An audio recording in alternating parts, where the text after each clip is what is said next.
Assalomu alaykum aziz kuzatuvchilar, o'quvchilar. Bugun men sizlarga fizika fanida milliy sertifikat imtihoniga tushgan bitta masalani yechimini tushuntirishga harakat qilaman. Demak, bu yerda elektr zanjiri berilgan, tok manbai ampermetr, ideal ampermetr, ichki qarshilikni e'tiborga olmang degan. Keyin 3 ta qarshilik berilgan, 6 york, 3 york va 5 yorkga ega bo'lgan va bitta diod berilgan. Bu yerda zanjirdagi umumiy tok kuchini so'ragan, ya'ni ampermetrni ko'rsatish so'ralyapti. Ampermetrni ko'rsatishni hisoblashda biz Giyor qonunidan foydalanamiz, ya'ni U taqsim R to'la bu yerda.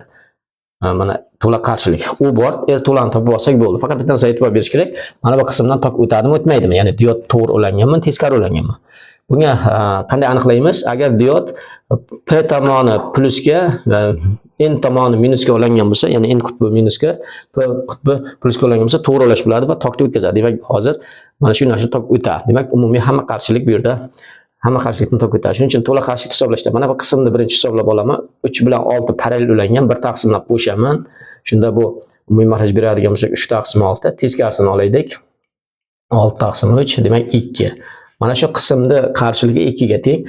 Bu qism bilan 5 ketma-ket ulangani uchun, demak R to'la 2 ga 5 ta qo'shamiz, 7 york bo'ladi. O'sha 7 yorkni OQBga qo'yadigan bo'lsak, demak tok kuchimiz, ya'ni ampermetrda ko'rsatishda taqsim R 56 taqsim 7.